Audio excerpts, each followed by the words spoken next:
नमस्कार दोस्तों, हमारे यूट्यूब चैनल स्टडी पॉइंट में आपका स्वागत है।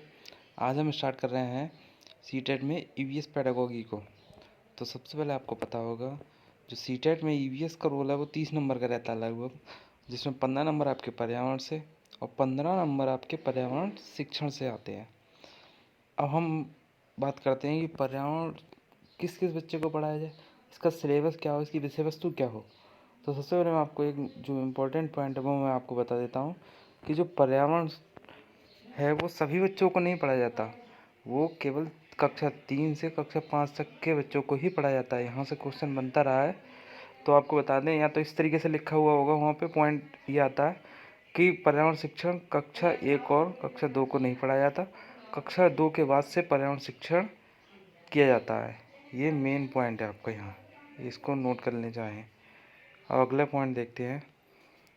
अब हमारे दिमाग में ये प्रश्न उठता है कि इसकी विषय वस्तु क्या हो, क्या पर्यावरण में पढ़ाया क्या किया जाए। तो पर्यावरण में सबसे पहले अगर हम सोचें कि उसको हम सामाजिक विज्ञान पढ़ाएं, उसको इतिहास पढ़ाएं, उसको भूगोल पढ़ाएं, इसमें नागरिक शास्त्र पढ़ाएं, तो ये बहुत कठिन हो जाएगा और उसके बच्चे के मानसिक स्तर के अनुकूल नहीं हो गई है। फिर इसने एनसीईआरटी ने जो अपनी रिपोर्ट दी उसने इसमें बताया कि बच्चों को क्या क्या पढ़ाया जाए प्राइमरी स्तर पर पर्यावरण के अंदर। तो उसने बताया कि बच्चों को परिवार एवं मित्र के बारे में पढ़ाओ, बच्चों को आवास के बारे में पढ़ाओ, बच्चों को भोजन के बारे में पढ़ाओ, जो बच्चे हैं प्राइमरी स्तर के उनको जल के बारे में, उनको यात्रा के बारे में और वस्तुएं कैसे बनती हैं। उसने ये पॉइंट बताए। ये भी पॉइंट इम्पोर्टेंट है, यहाँ से क्वेश्चन बनता है। ये एनसीएफ के अनुसार प्राइमरी के स्तर पर क्या क्या पढ़ाया जाना चाहिए। तो ये आपकी पॉइंट है, इसको ध्यान रखिए। अब हम बात करते हैं कि इन पॉइंटों को क्यों पढ़ाया जाए। ये जो आपके दिए हैं उन्होंने कि पर्यावरण मित्र ये विषय वस्तु बताइए, इसको क्यों पढ़ाया जाए। तो अगर प्राइमरी स्तर पर आप उसको कठिन शब्दावलियाँ पढ़ाएंगे तो वो उसको समझ नहीं आएगा। उसका अगर मानसिक विकास अच्छा करना है तो उसको वातावरण से जोड़ के पढ़ाना है, और उसके वातावरण में क्या होता है, परिवार और मित्र। फिर ये आपके और ये उसके लिए सरल भी होंगे, इसलिए परिवार और मित्र को पढ़ाना चाहिए। फिर हमें उसके परिवार कहाँ रहता है, वो आवास में, आवास के बारे में पढ़ाना चाहिए। वो भोजन करता है, भोजन के बारे में जानता है अच्छे से, तो भोजन के बारे में पढ़ाना चाहिए। जल ग्रहण करता है, जल के बारे में जानता है आसपास, तो उसको जल के बारे में पढ़ाओ। अब जब खा लिया पी लिया, उसका भ्रमण करने का मन करेगा कि घूम के आए कहीं, तो उसको यात्रा के बारे में पढ़ाओ। जब घूम लेगा थक जाएगा, फिर उसका मन करता है कि आप कुछ बनाए नया, तो क्रिएटिव तो होता है बच्चा, तो वस्तुएं कैसे बनती हैं इसके बारे में पढ़ाया जाए। अब बात करते हैं पर्यावरण शिक्षण क्या हुआ। तो ये जितनी भी विषय वस्तु हुई, इसको जो पढ़ाने की कला है वो आपकी पर्यावरण शिक्षण कहलाती है। नेक्स्ट अब बढ़ते हैं पर्यावरण परिवार एवं मित्र। जो हमारा उन्होंने पहले विषय वस्तु दी उसमें जो पहला टॉपिक है परिवार एवं मित्र। तो परिवार एवं मित्र से तात्पर्य होता है इस पृथ्वी पर जो रहने वाला समस्त सजीव जगत। अब सजीव जगत को हमने 3 भागों में बांट लिया, जंतु जगत, वनस्पति जगत और मानव जगत। तो जंतु जगत में आपके जितने भी जीव जंतु होते हैं वो सारे इसमें आ जाते हैं, जैसे शेर, हाथी, सांप और ये सारे इसमें आ जाते हैं, केचुआ वगैरह। अब अगर हम बात करें वनस्पति जगत, तो इसमें आपके खेजड़ी वृक्ष है, ये खेजड़ी वृक्ष, घटपर्णी पौधा, बरगद, ये जितने भी ये इम्पोर्टेंट है, यहाँ से आता है घटपर्णी, खेजड़ी, इनसे बहुत क्वेश्चन आते हैं। अब मानव जगत में बात करें तो इसमें मानव जाति, इसमें क्वेश्चन जो आता है वो खासतौर से कर्णम मल्लेश्वरी वेट लिफ्टर थे जो, वहाँ से उनके ऊपर आ जाएगा। ऐसे क्वेश्चन आते हैं यहाँ से।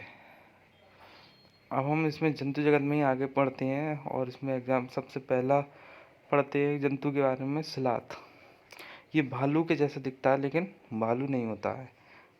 ये पेड़ पर उल्टा लटका रहता है, 17 घंटे तक सोएगा और ये 7 दिन में लगभग एक बार सोच के लिए नीचे उतरता है और जिस पेड़ पर रहता है उसी की पत्तियों को खाता है। ये अपने 40 वर्ष के जीवन काल में 8 पेड़ पर निवास करता है, यानी एक वर्ष में वो एक पेड़ पर लगभग 5 वर्ष निवास करता है ये सिलात। ये अच्छा तैराक, ये कहाँ मिलेगा आपको, ये आपको मध्य अमेरिका और दक्षिणी अमेरिका में ये पाया जाता है। अब अगला जो जीव है वो सांप। तो आपको पता होगा इस सरीसृप प्रजाति का रेंगने वाला जीव होता है। ये किसानों का मित्र इसको इसलिए कहा जाता है क्योंकि ये चूहों को मारकर खा जाता है, इसलिए किसानों को मित्र भी कहा जाता है। और हमारे भारत के अंदर 4 प्रकार के जो जहरीले सांप पाए जाते हैं, कौन कौन से हैं? नाग या किंग कोबरा भी बोलते हैं इसको, करैत, अफाई और दुबोइया। तो आपको बता दें, जो सांप की जो नॉर्मल एज है वो 10 से 12 वर्ष ही जीता है सांप। और इसमें जो किंग कोबरा और नाग है, इसकी एक विशेषता ये आप ध्यान रखना कि ये एकमात्र ऐसा सांप है जो अपने बच्चों के लिए घोंसला भी बनाता है और उनको भूख लगने पर खा भी जाता है।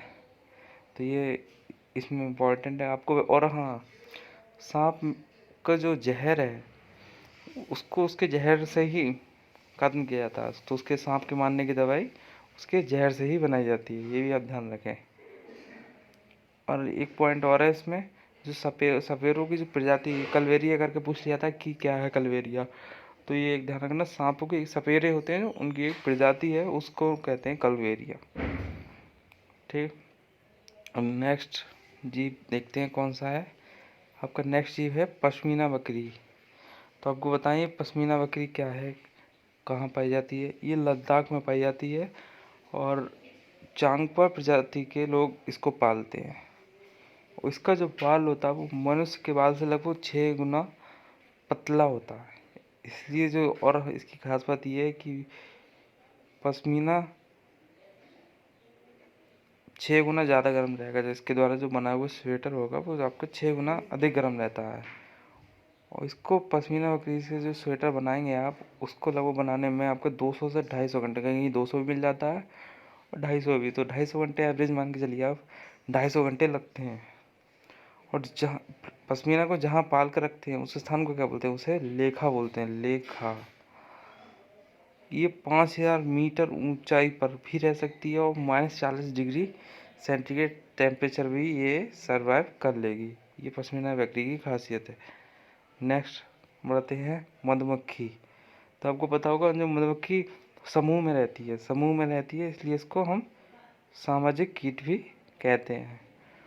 इसके मधुमक्खी जो पालन होता है उसको आप क्या कहते हैं? उसको कहते हैं आप एपीकल्चर। ये ध्यान रखिए, जो पॉइंट बता रहा हूँ मेन ही बता रहा हूँ आपको। और इसको जो पाला जाता है वो वृक्ष होता है लीची के वृक्ष पे मधुमक्खी को पाला जाता है। वो आप ध्यान रखें, अक्टूबर से दिसंबर के बीच मधुमक्खी पालन किया जाता है। और ये एकमात्र ऐसा समूह है, जनजाति है, जो अपने साथियों को नृत्य के माध्यम से भोजन की सूचना देगी। जैसे एक मधुमक्खी है, उसको अगर कहीं भोजन मिलता है वो वहाँ नृत्य के माध्यम से सभी को हाँ बुला लेगी। और एक मधुमक्खी से लगभग 12 किलो शहद, ये 12 किलो शहद प्राप्त हो जाता है। अगला जो जीव जंतु है हमारा वो है हाथी। राष्ट्रीय विरासत पशु है हमारा ये हाथी।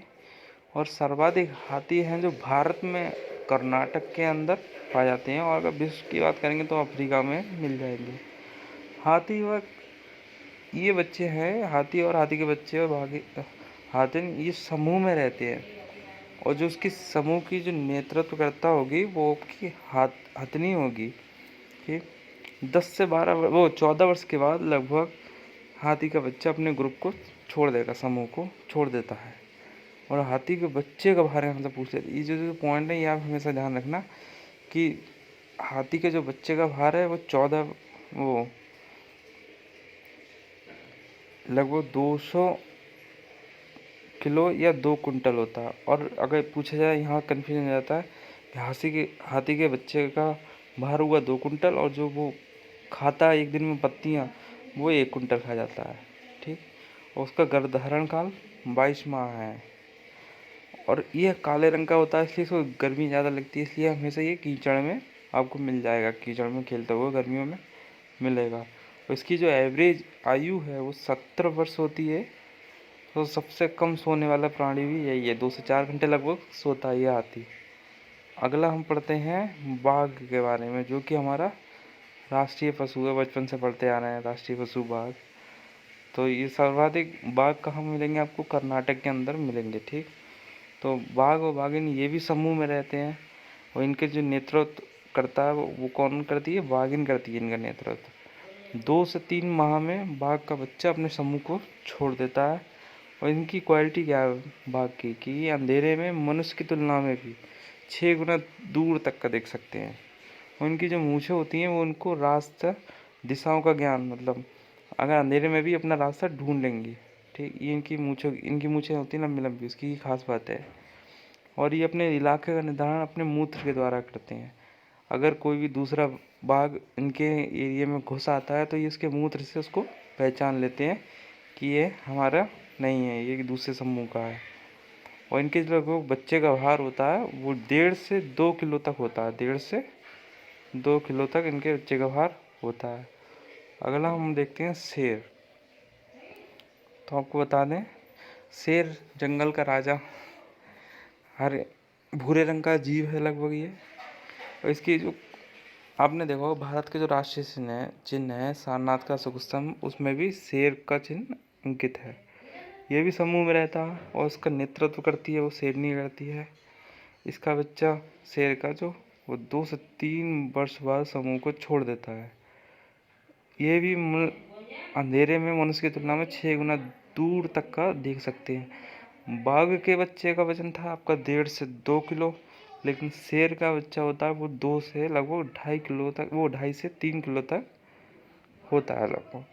और सर्वाधिक शेर आपको कहाँ मिलेंगे? गुजरात में। वहाँ गुजरात में कौन सा उद्यान है? गिर राष्ट्रीय उद्यान। गिर राष्ट्रीय उद्यान, वहाँ पे आपको सर्वाधिक शेर मिल जाएंगे। अब पढ़ते हैं हम अगला जीव है जो हमारा डॉल्फिन, जिसे राष्ट्रीय जलीय जीव भी घोषित किया गया है। ये ऐसा स्तनधारी जलीय जीव है जो बच्चों को सीधा जन्म देती है। ठीक, ये जन्मांध होती है यानी अंधी जीव है ये। दूसरा, सर्वाधिक डॉल्फिन आपको मिल जाएंगी लगभग गंगा नदी में, इलाहाबाद से जो पटना के मध्य का इलाका है वहाँ पर। अब अगला पढ़ते हैं कीचुआ। ये तो पता ही होगा कि भाई किसानों का मित्र बोला जाता है इसको, क्योंकि क्या करता है ये मिट्टी को खाकर उसे भुरभुरा बना देता है, जिससे उसमें ऑक्सीजन का आवाजाही मतलब बढ़ जाता है, प्रवाह ऑक्सीजन का बढ़ जाता है और भूमि है वो उर्वरक हो जाती है, इसलिए इसको किसानों का मित्र भी बोलते हैं। अगला हम जो पढ़ेंगे वो है नीली व्हेल के बारे में। ये भी स्तनधारी जलीय जीव है और पृथ्वी पर पाया जाने वाला सबसे बड़ा जीव भी यही है। ये आपको प्रशांत महासागर में मिलेगी। अगला हम पढ़ते हैं मकड़ी। देखिए कीट वर्ग, इसे कीट वर्ग का अपवाद क्यों कहते हैं? ये कीट वर्ग का अपवाद कही जाती है क्योंकि इसके 8 पैर पाए जाते हैं और जो कीट वर्ग है उसमें आपके 6 पैर होते हैं और इसके होते हैं 8। तो ये अपवाद हुआ ना, तो इसलिए इसको बोलते हैं कीट वर्ग का अपवाद। दूसरा, इसकी एक खास बात ये है कि मैथुन के उपरांत जो नर मकड़ी है उसको मार देती है ये। अब अगला जो हम पढ़ेंगे वो रेशम कीट के बारे में पढ़ते हैं, जो जीव है कि ये सहतूत के पेड़ पर रेशम कीट पाला जाता है, एक पॉइंट। दूसरा, जिसके पालन को क्या कहते हैं? इसके पालन को हम सीरीकल्चर कहते हैं। और इसकी क्वालिटी ये है कि नर जो होता है, नर रेशम कीट, वो मादा रेशम कीट को कई किलोमीटर दूर पर भी इसकी गंध से पहचान लेता है।